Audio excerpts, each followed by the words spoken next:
Jesus Christ. Hang on, the problem there, Joe. Speak up. Hold on. Why I got that problem? Okay.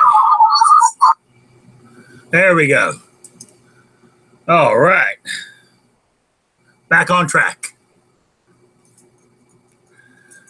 Always do something wrong every week. Wow, welcome to Rick's Life As I Say It. Just turned 3 o'clock. And I am here, back from vacation. Well, it wasn't vacation, really. It was my oldest son's wedding. First one. Waited late in life. 35 years old. Hell, when I was 35, there was the wife, him, his younger brother, and his older stepdaughter. Hell, we were driving across Europe, going from England to Germany. Man, so maybe he didn't want that kind of life. That's why he's taking his time finding the right one. I don't know. I hope it works. She's a very nice girl. It was a great wedding. Man, was it hot and humid down there, though. You know, I bitch and moan about it up here, but damn. And actually, Orlando wasn't that bad. There was some down trees, a bunch of brush and trash alongside the roads. But that was about it. You know, and so it was hang on a minute, I'm trying. I need to learn how to chew gum and talk at the same time. Yeah. So anyway, he had lost power.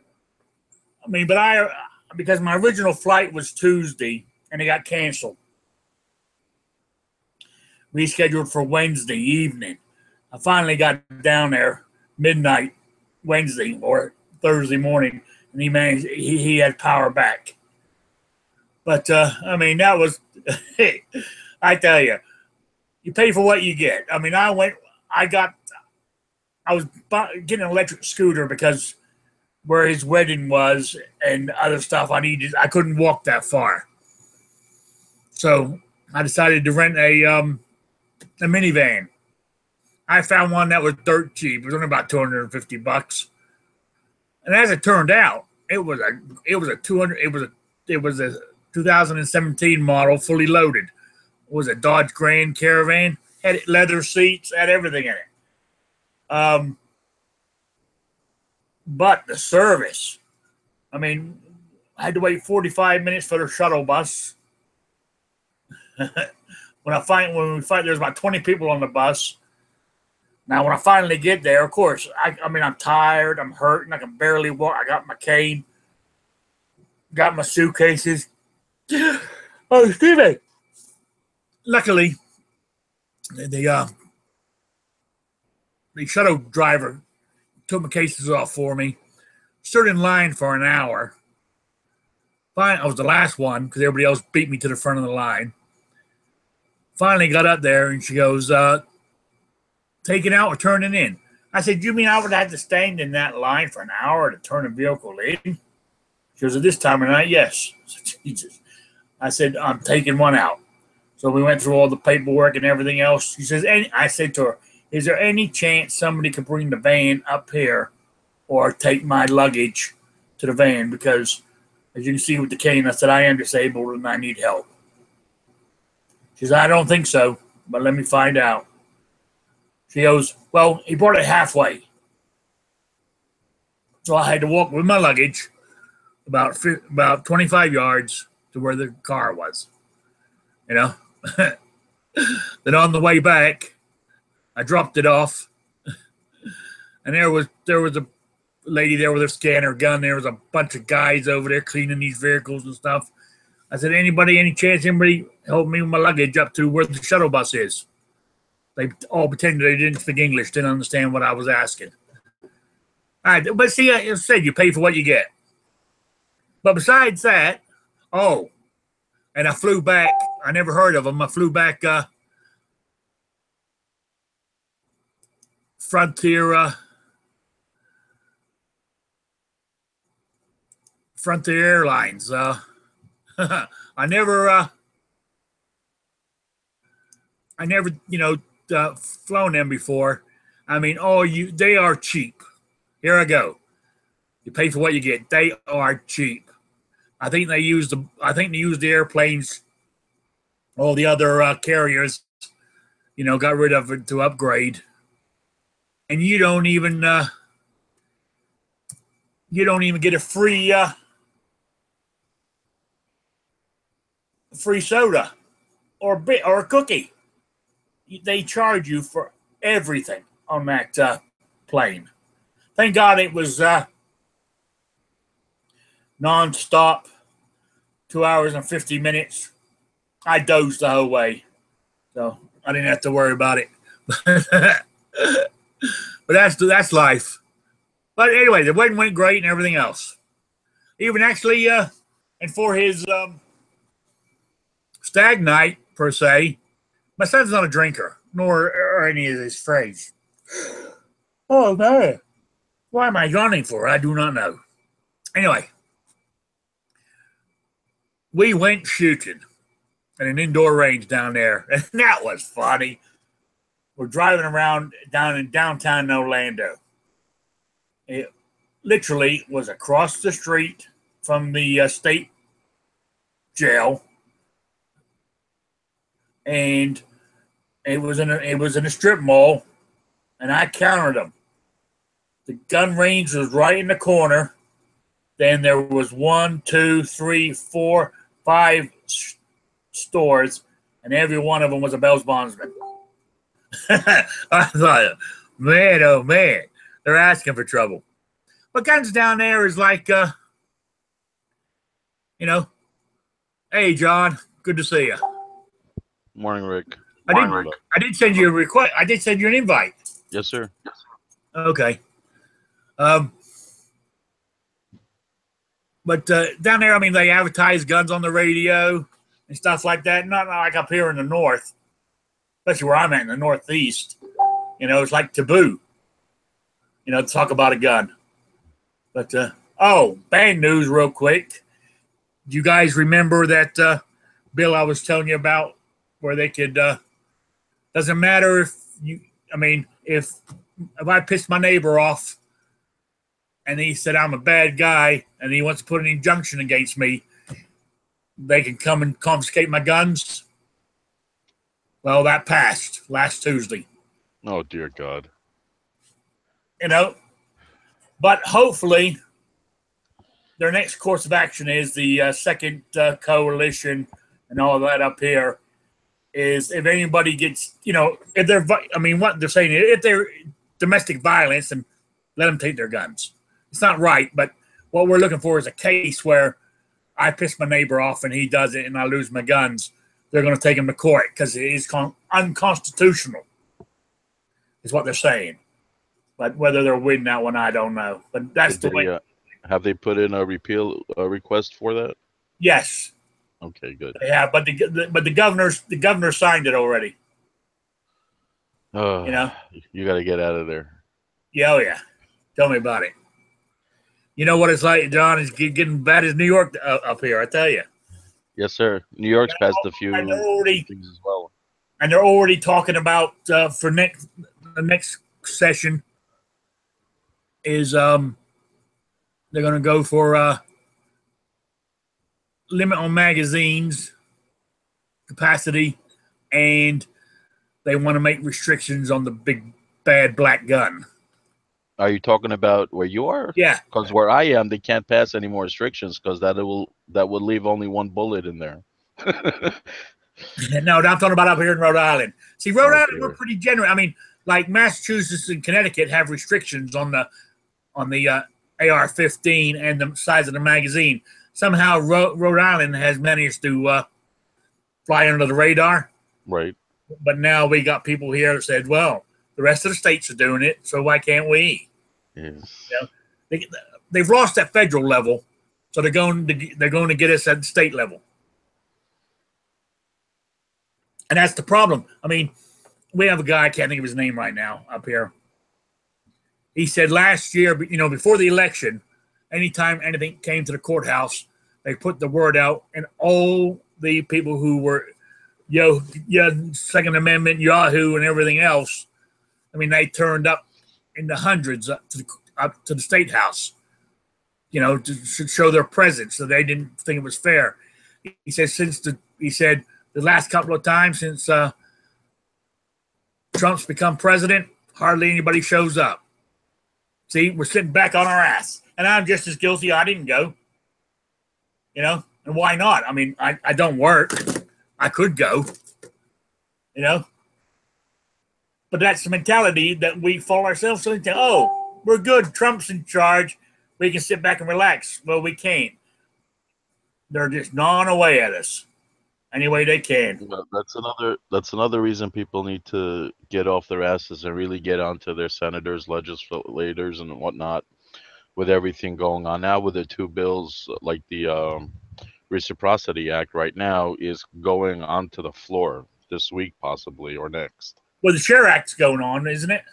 Right, That's it's on the floor. It's on the floor already, but I'm talking about the reciprocity bill itself. That was doing? It's reciprocity is coming out of whatever they call it, and it's coming onto the floor within the week, next week good. That's or good. two, or maybe three. So that's good. Yeah, so people need to get on their legislators and whatnot now. Oh yeah, I mean, because the anti-gunner is going to be up in arms on that. They're, you know, it's going to have bloodshed everywhere. Exactly. You know? And of course, California and New York are going to, and New Jersey are going to state that we're going to, you know, go into ruin their states, coming in there, you know, not following their gun laws and all this crap. You know, I think it's a bunch of hogwash, but we're educated in it. That's the difference. They're not. And the problem is the people that are talking to them don't know any better. You know? Well, they do know better. They just have agendas. Yeah, true. Anyway, talking about that, I took my my sidearm with me. Nice.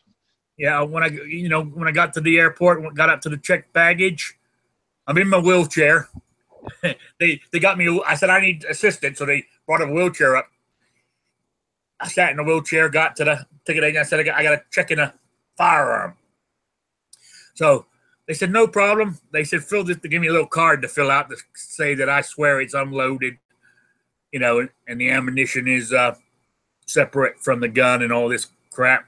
But the way it's worded, all I did was took the magazine out of the gun.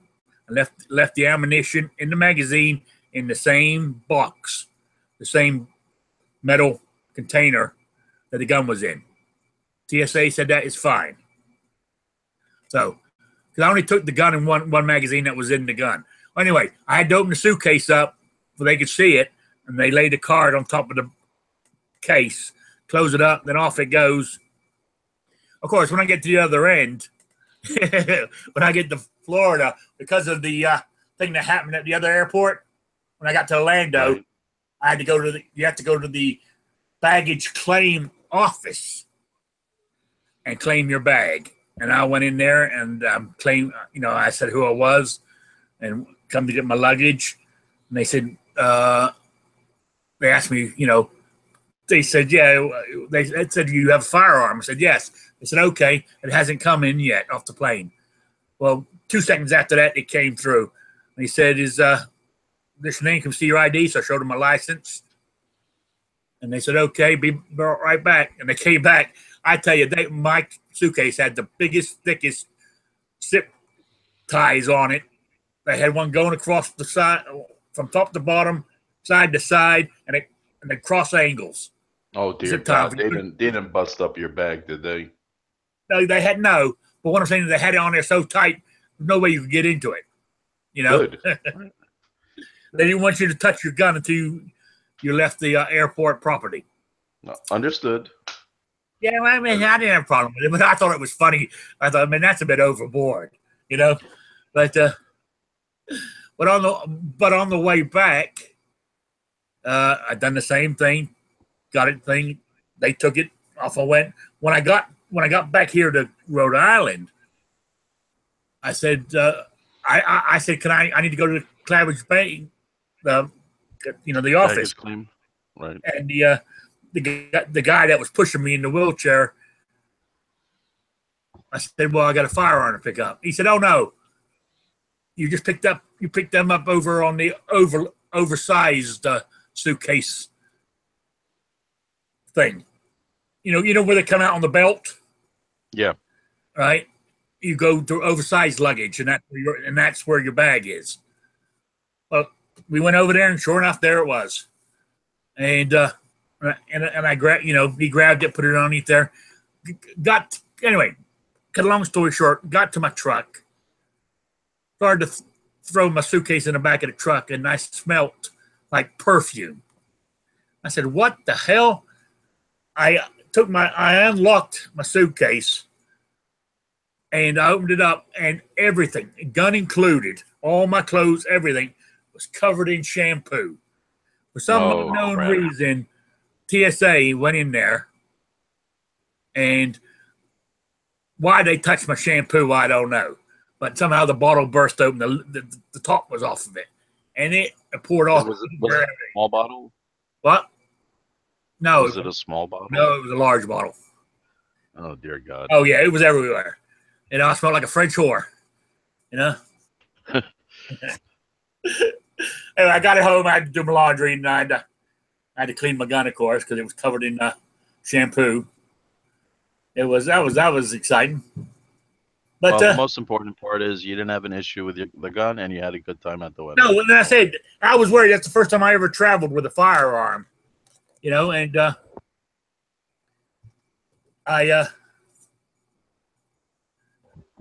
I wasn't sure what to do, but it was easier. It was easier than I thought. Yeah. Then, of course, I wore it everywhere I went in Florida. I mean, there was places that said you can't wear a gun here. No guns allowed. They had a gun on the door with a line through it. So right. But I went in anyway, because what the law is in Florida is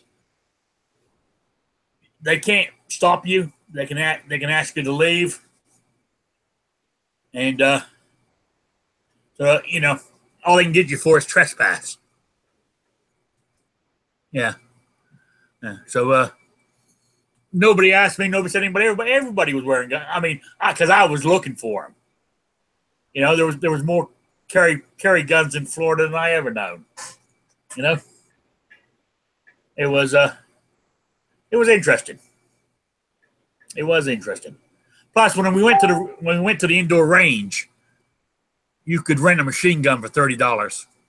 Nice. How many rounds did you get with that? Well, you had to buy the rounds were extra. That was just for renting the gun, and there was it was actually an M4 he had. It's an M4, which is the military AR-15, right? It looked like one anyway. Automatic, huh? Yeah. Shot 25 bullets in about 2.5 seconds. But 2.5 seconds of the best damn time of your life. Oh yeah. And it cost about $30 for the 25 bullets. Wait, did it have a 30-round caliber clip? Yeah. But I only had 25 bullets in it. Okay. Okay. Yeah, but it was aim down target and just pull. Oh man, 2.5 seconds. It might have been longer, but that's all it felt like to me. And it was over. But it was cool. You have to shoot one at least once in your life. Yeah. But besides that, was that $30 per gun, or $30 for like the automatics and $20 for the non-automatics? Oh, I mean, actually it was $10 to rent a handgun or just a regular rifle, but it was $30 for the machine gun. That's cool. Fully automatic, plus ammo. And you had to try it. Well, yeah, we all tried it. There was about 5 of us. We all had to go. He made money out of us. Like my son, actually both my sons were there. They had never fired a firearm before in their life. So we got them on the pistols first, and we started off with a 9mm for they could handle the. But they loved it too. They thought it was cool. They were thinking about. They were thinking about maybe having to buy a firearm, which is what it's all about. That sounds great. Yeah, and I said, when you do that though, just don't buy it and stick it in the drawer somewhere. I said, learn how to use it, learn how to take care of it. Yeah, definitely got to learn. Got to start somewhere. Oh yeah, but at least they're thinking in the right direction. Whether they go through with it, I'm not sure, but they were talking about it because as it turns out, my son's best man is in the firearms, and he the only time he didn't carry was actually when he was doing his best man duties. Otherwise, he was carrying that all the time, just like I was. I even carried at the wedding. So nobody noticed, nobody cared. That's nice. And since you were getting up and jumping up and down, but everything happened, I was ready. So overall, not bad at all. For anything. What? You were prepared for anything, Rick. That's right. I was. I had a good time. Sounds like it. Yeah. Oh, on my list. That's the first thing on my list. I still talking about it. Wow. Well, that's the 20 minutes on that one. next. Yeah. Back to what we were discussing last time, week before last, was I did work on my bug out bag or my go bag a little bit more. It's almost ready. I said last time I got some food and some first aid kit, and I got some more. No, damn it! Oh, I bought I don't know whether I'm getting a bit too carried away here. Where is it? Bought me I don't know if you guys. I bought me what you call it? A hatchet. Yeah, hatchet. Eh? Nice. I don't know if I need it for my urban go bag, but Well, you can never be too careful. That's right. You never know when you have to split a wig. That's right. Might have to bust down the door. Right. Yeah, so that's what else I got. So that's coming along. Another thing I've been thinking, when I was down in Florida, either I was on the electric cart or walking. I walk around here, but I don't, and when I go shooting, I'm walking too. And like if I'm practicing drawing from the holster, I'm standing there and I drop I let go of the cane, draw the gun from the holster. I'm thinking of going back to left-handed because that's originally, I'm dominant left-hand anyway. I played baseball left-handed, a bowl left-handed, a right left-handed, but I'm right-eye dominant. That's the only thing that's different about me. But I learned to shoot left-handed because that's what I am. I went right-handed because of the operation on my hand, my left hand. But I was thinking, since I'm holding a cane, why not go back to left? Give me that split more second if I need it. That's what I was thinking. But then I was thinking, now I'm going to have to buy a whole bunch more holsters, left-hand side now. Well, that would make sense. And I am also left-handed and also right-eye dominant. Oh, you are? Yes. Yeah. Now, even when I'm shooting right-handed, I still turn my head a little, so that right eye goes over the thing. So doing it left-handed, my head wouldn't have to move. My head would still in the right position. You know. I don't know about the dominant thing. I actually don't know what dominant I am, but I am left-handed. Yeah. Well, which eye do you normally squint with the hardest when you try to really look at something? I've got astigmatism, so it's, you know. Well, I got astigmatism too, but my right eye I know is the dominant eye because that's the eye that I try to force the view on it. I tried. That triangle thing doesn't work. Well, you can also make like the OK symbol, which is the same thing, and then you look through the center of it. It's the same concept, and you bring it to your face and see which eye it goes towards. Yeah, it'll be automatic. You'll know automatically. I mean, if you're thinking about it, you're fucking it up. Yeah.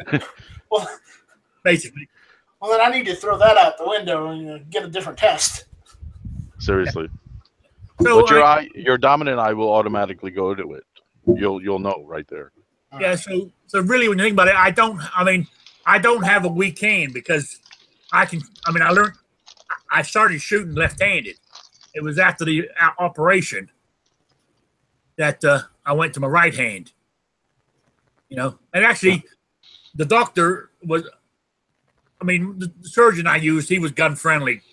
Anyway, so we were talking about guns, and he said, "You were shooting a gun with that left hand the way it was tore up." I said, "Yeah." He said, "Didn't it hurt?" I said, "Yeah."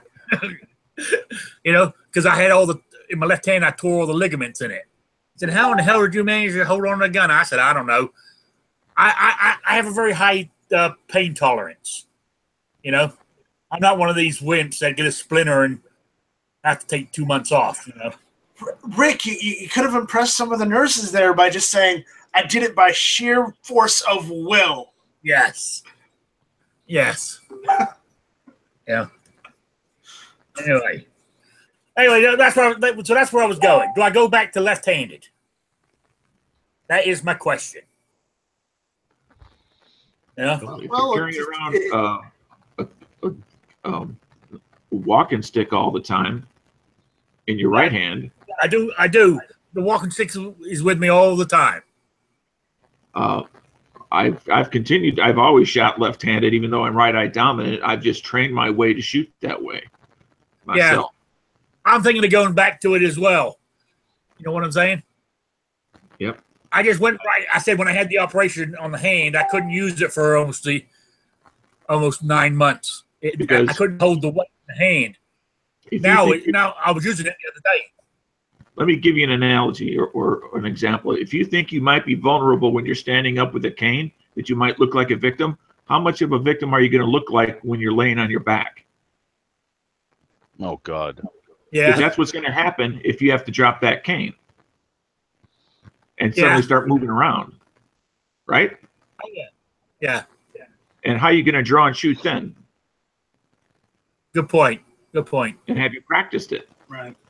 Exactly. So unless Clover you Tech on the falling to YouTube the ground side. and shooting from that position, you really need to alter your circumstances to what fits your body and what's going on. Yeah, because normally when I shoot, is if I'm at the range, I'll let go of the cane, draw the gun right-handed, but I'm not moving. Right. Because I can't. If I move, I can move slowly, but if I'm trying to move fast, I could stumble. Yep. And because I understand, because once people get to the point of needing a cane, if they go down, they are 10 times more vulnerable than a normal person falling down. Yeah. Yeah. So I was shooting left-handed the other day.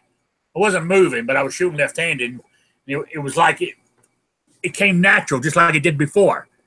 You know what I'm saying? So yeah, I'm definitely thinking about going back to it. Yeah, but maintaining your maximum mobility, which means, in your case, holding on to your cane. To me, it seems like a no-brainer as far as a decision. Whatever maximizes your mobility. Yeah. See, then with the cane, I can move.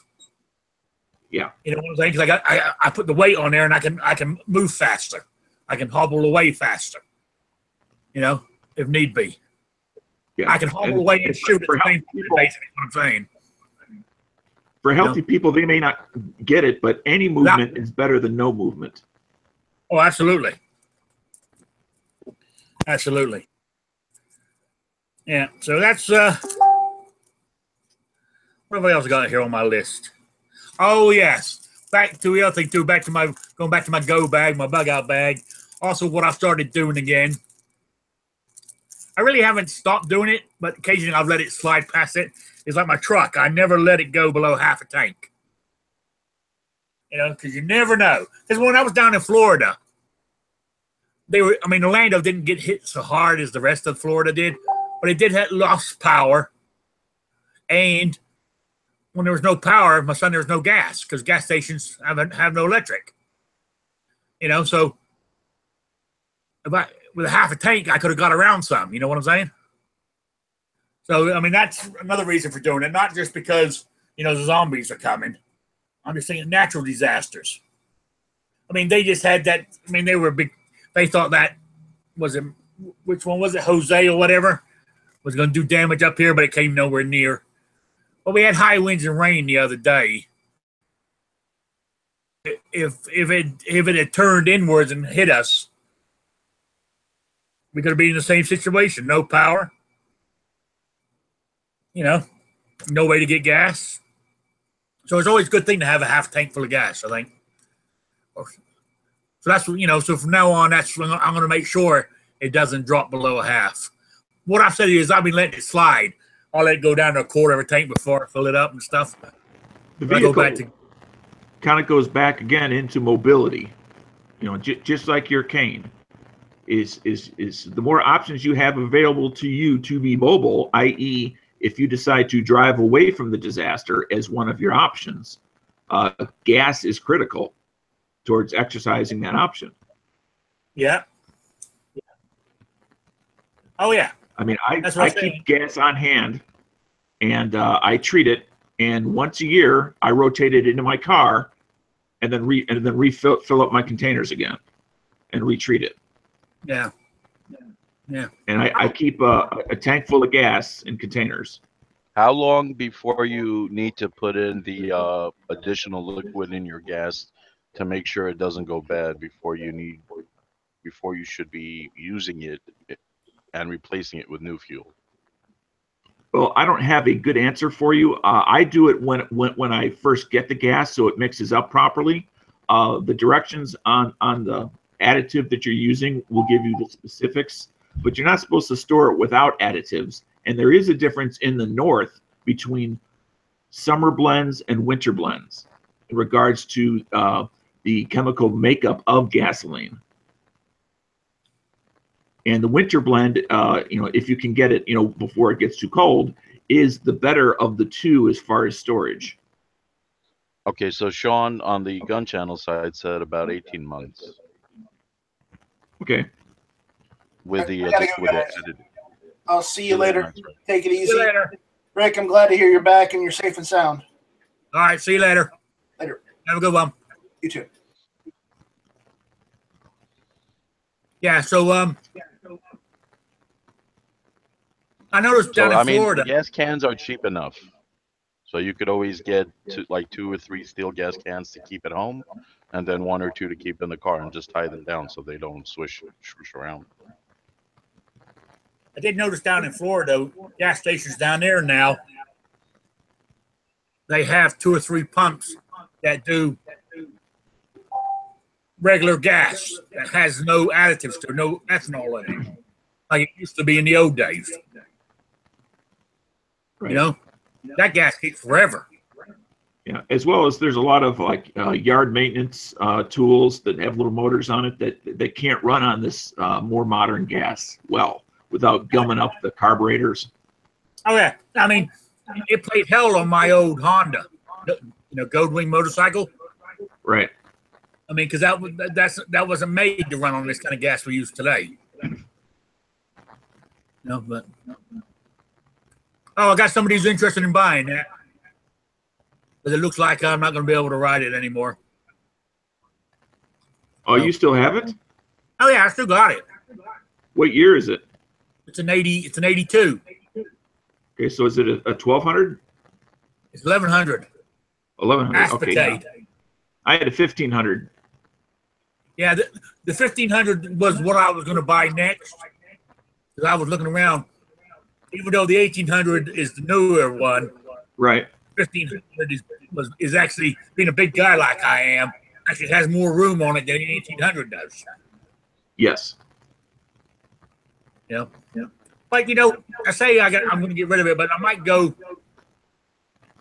If I go back onto a bike, it's going to have to be a trike. And Right. a Honda Goldwing trike. They're quite sweet, really, as trikes go. But that's a long way off yet.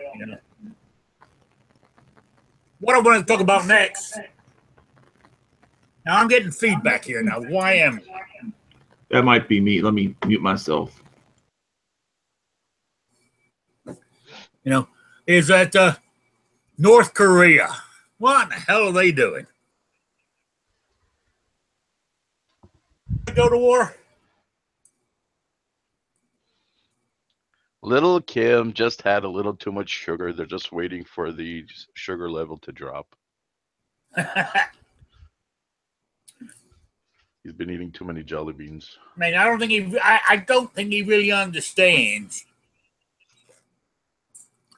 the position, that we ain't gonna, I don't think he realizes what war is. You know what I'm saying? Well, Sure I think he probably lives in a different reality than the vast majority of us. That his value of other people's lives, as compared to how we value human lives, is worlds apart.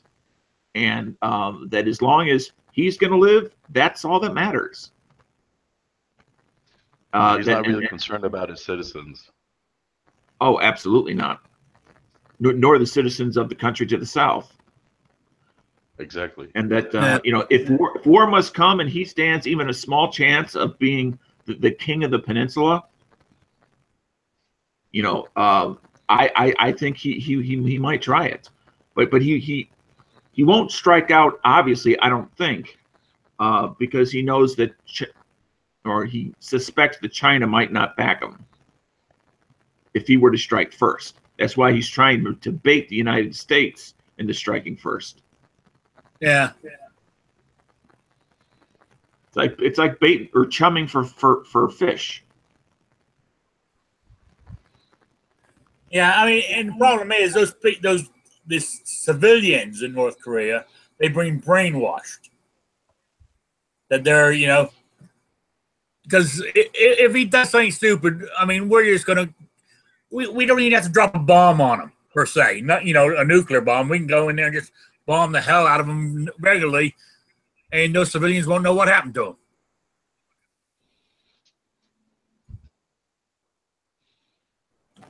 But an example of what you're speaking of is, as an example, the general Russian citizenry back in the Soviet Union. They truly did believe that the pictures that they were seeing of our grocery stores were simply stages. It was not real, that they didn't have a place like this in every town where regular working people could just walk into, have a selection of items, and pick from anything they want any day of the week. They thought that was just American propaganda. Yeah. That wasn't real. And they believed it. Yeah. Because that's all they ever saw, and it was multi-generational. So we can expand that concept to the citizens of North Korea. Oh, I believe it. I believe it too. I really do. They only know what they're told. Yeah. If they're told that American soldiers will eat their babies, and they've been telling them for multi-generations, of course they're going to believe it, and they're going to act like it. Yeah. I mean, that's why. What was it? Where was it? Saipan, where they had the or Okinawa, where the mass suicide off the cliffs in Japan, World War II. Because they believed, the women were told by the Japanese army that They would eat the children and rape all the women. Yeah, that's right. I forgot about that, but you're right. But if that's all, that's why information control of the population is critical if you want to steer your population in one direction or another. Which is why, this ongoing, what is the media really telling us, and what is the truth? Do we even know the truth? Is so important because of the examples I cited. All right. Problem is we're having that same problem over here in this country, where they want us to go. You think about it. I was talking about this the other day. Even with Google, YouTube, and all them, they're all leaning one way. Google with their searches, they're the biggest search engine in the world, and they can slant what comes up to the side they want it to be, and we wouldn't know any different, unless we dig deeper. So it's just a thought, because you control the media, you control the people. Exactly. It's more than a thought. It's true. Yeah. And we can, like I said, I cited foreign examples of where it worked. Absolutely. Oh yeah. Well, let's hope old Kim, or whatever his name is, comes to his senses, or the Chinese get to him, and say, slap him around the head and say, just pull back, you idiot. You're a nobody in the big scheme of things, but they're willing to leave you alone if you just, stop what you're doing. I certainly hope so, but each step seems to bring us one step closer to, somebody doing something that's going to be hell on earth. Yeah. But here's the next question for you. As I said, they could go in there and bomb the hell out of them, and maybe, but if another war was going to happen because of this, as a nation as we are, do we have enough bodies in the military to take on another front? We got Afghanistan and Iraq and all that going on. Do we have people that we can send over to Korea? That is the question.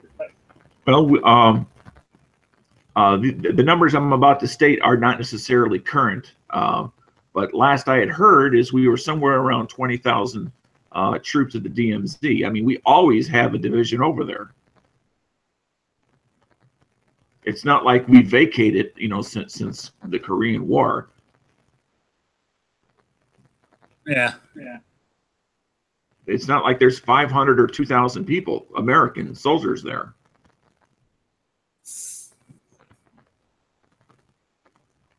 Yeah. I reckon one good bombing run will end it. It's all it's going to take. But personally, I think the Chinese should send in a hit squad, get rid of the guy, and put somebody in charge who they can control.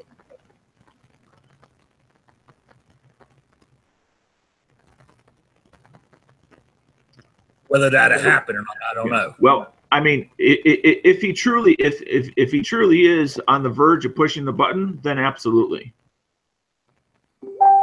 Yeah.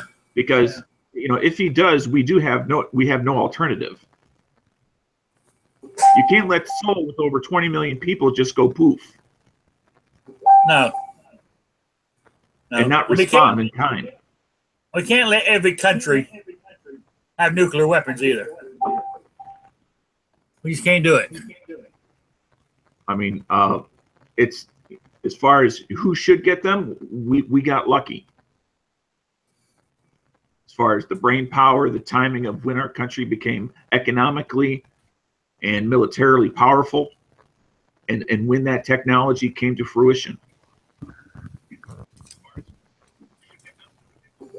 Yeah. You're right. I can go on about this topic forever, but I'm going to move on. I'll bring it up again next week. John mentioned it earlier, but I didn't hear about. I know the Hearing Protection or the Share Act is going to the floor this week, hopefully. But he said the HR 38 heading that way too now. Have you heard that? You know, the National Reciprocity. That's the one I'm more interested in. I'm not saying I wouldn't that's coming out of committee. It's heading to the floor. Yeah, I mean, not that I wouldn't buy a suppressor, but right now, it's not on my agenda. You know what I'm saying? First off, I'd have to have some guns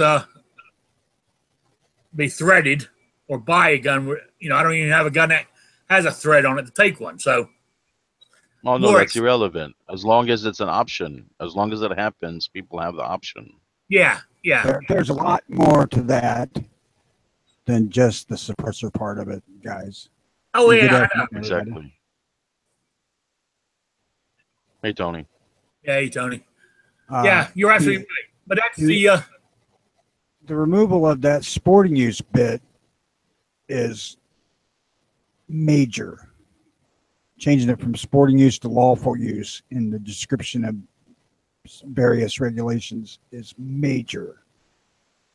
Yeah, maybe you're right. I mean, I don't truly understand it, to be quite honest with you, because I haven't been around the gun stuff that long to really know what's going on with it. But anything that helps us has got to be good. Yeah. I was indifferent about the whole Share Act thing until I actually read the thing. Yeah. There's provisions in there for protecting lead ammo. Like I said, the sporting use change to legal use is a big one. There's some import-export stuff in there to free that up, which would also be a goodie.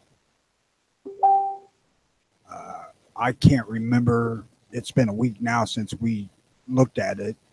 Actually, a week to the day because we did it last Saturday morning. Stuff in that bill that's way beyond silencers.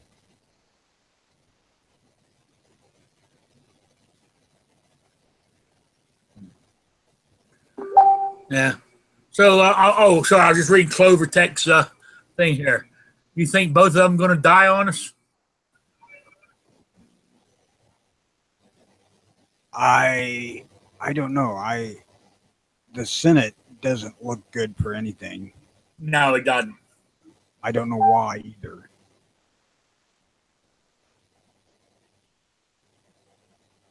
We'll just have to see what happens. I think it stands a good chance of getting through the House.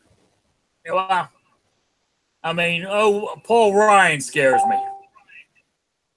Me too. I've never trusted the guy. So. Yeah, I'm really, really iffy about that dude right now. Yeah, yeah. Because it's all down to him what happens. You know? I've been reading up on it too. Like, everything's got to go through the Rules Committee first. And most of those people there are appointed by the House Speaker. So basically, they're his people. Unfortunately, I don't think Trump gives a shit enough about the thing to put pressure on to get it through. So, yeah, I mean, he'll sign it if it gets there, but he's not going out of his way to make it happen either. Right. That's what I mean. Yeah. Right now, that's why people need to step up their game and let the reps know what they think, that they know that their reps need their vote, and they're not going to get it otherwise. I mean, I send letters to my my representatives, both. I mean, even though they're all Democratic anti-gunners, I still send it to them. That I feel they should back this bill and this bill and that bill. You know. And you don't have to write to your reps. Also, you could write to other reps that are supporting it also. And, absolutely. Pat them on the back and let them know you're with them 100%, and maybe they could pass that along. You know. Oh yeah. Well, not only that is, besides doing your federal stuff, you need to write to your state people too, because that's where the anti-gunners are hitting us at state level. Oh, hell You know? yes. I'm in Illinois, man. We're You know? That's what you in are, desperate Tony. need of vigilance on our state level because they're always trying crap. Oh yeah. Oh yeah. I mean, I don't know if you were here earlier. We had one of those. They put it in as a domestic violence bill on about confiscation of your guns, but it doesn't have to. The way it's worded is if you get mad at me and you get a restraining order because say I scratched your car or you thought I scratched your car and you put some sort of order against me, they can come and confiscate my guns. It passed here in Rhode Island. It doesn't even have to be a domestic violence problem. They snuck it in because they suspended all the rules and it went through and the governor signed it. It's pitiful. It really is. That's another reason why people need to step up their game and let everyone else around them know, and then they need to let Ryan know, and who's that other turd, Lindsey Graham, that if they don't support it, they're going to be out of jobs. Yeah, you're right. I mean, When does that go into effect? what, this one here in Rhode Island? Yeah, your local. Yeah. January 1st, I believe. Okay. I mean, at least we got a bit of time there, but the thing is, the guy, I can't think of his name now, at our gun club monthly meeting the other night, he was there telling us about it. And I mentioned it to John earlier. Other people were listening earlier. As he said, before Trump got elected, when things are going on, we would have hundreds of people show up at the house, the state house, in support of gun rights. And that used to help us. He said, since Trump become president, the last 2 times, maybe we've had a half a dozen people show up. It seems like we've all said, oh, Trump's in now, we can sit back. Yeah. The problem is, this is the time Rick, you're old enough, I'm old enough, and I know Tony's old enough. We've all seen this pattern before. This is not new. No, you're right. I harp on it all the freaking time. Apathy's going to kill us. Yeah. Hey, and what's bad is I'm just as guilty. I mean, I don't work, because I'm disabled. I could have gone up there. I happened to be in Florida last week, but it's the principal thing. I mean, the last 2 times, the time before that, I could have gone to the state house and supported it, but I didn't go. So I'm just as guilty to a certain degree too. So that's just something we've got to work on. I'm definitely going to keep an eye on the state right now to see because I said earlier they're coming after the big black gun and size of magazines. They've already stated it already in the local paper. Those of us in Illinois we just had another school shooting here locally, and you can bet we're going to see a windfall of new attempts at gun control here in the next few months. So we really have to stay vigilant. How many kids were shot? 1. Okay. I just don't recall hearing that news story, but I trust you. It's in Muhammad. It happened, I think, Friday or Thursday. Oh, okay. Wednesday or Thursday. It was really recent. The dirty, corrupt media couldn't tell the difference between the regular crime taking place in Chicago and the school shooting, so they'll get to it eventually. Yeah. Well, anyway, we are about. Fortunately, the kid was not killed. I mean, what? Somebody went in if nobody was killed, they probably don't care.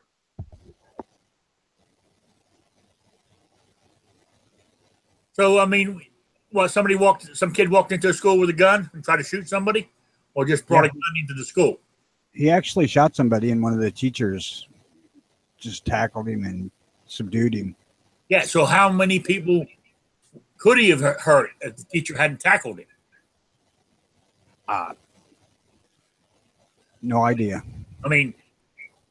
I mean, because that's what they're saying about like us who are armed. If it was us and we had stopped him, that doesn't get put down. Did that teacher stop a mass shooting happening? Quite possibly. I don't know. It may have well been a personal thing between the kid and somebody else. I don't know. They're not talking about that. Yeah. But here in Illinois, it don't matter. No. Guns are evil, period.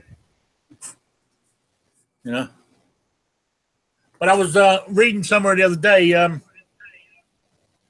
amount of concealed carry holders in the United States now is, it's up there now. It's I was listening to, was it John Lott?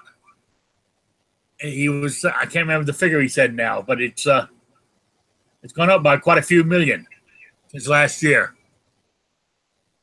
So there's a lot of us out there. And I was saying earlier, when I was down in Florida last week, is nobody was paying attention to me whether I had, unless what I was saying is I was looking at people to see if I could see a gun on them, and I saw quite a few, with the gun printing and stuff. But it's not even meant to print down in Florida. They get very tight on that. But where I go with this, even here in Rhode Island, they say not to print, but nobody looks unless you know what you're looking for. I don't know how in the hell we managed to get it, but we got concealed or partially concealed written into our freaking law. We were lucky. I know it. I don't know how some of that stuff slid by. Yeah. And it all comes down to Brandon Phelps, because we talked about him earlier in the week. He's a state rep, and unfortunately we're going to lose him here. But some of those particulars are directly due to him. That's like the safe harbor law in the distance to your car and being on school property, that it is allowed directly due to his influence. The man's my hero. Yeah. Because we had all harped on, well, what if somebody is in an area they're unfamiliar with, they go to make a U-turn, except they don't realize they're pulling into a parking lot of a school. Because under the law, the way it was originally, that's what the Democrats wanted. Of course, we know what they really want, but... So where's this guy going? Who's your hero? Well, he's having some health issues, so he's retiring from... He's been in the state representative in Southern Illinois for just short of 20 years. Okay. And he's a relatively, I'm 57, so young is a different thing, but relatively young guy. He's in his mid 40s, late 40s. Yeah. I think he got in at the minimum age, which I think is like 26 in Illinois, to be a representative, something like that. God, I have no idea. Yeah. Well, anyway, gentlemen, my hour is up.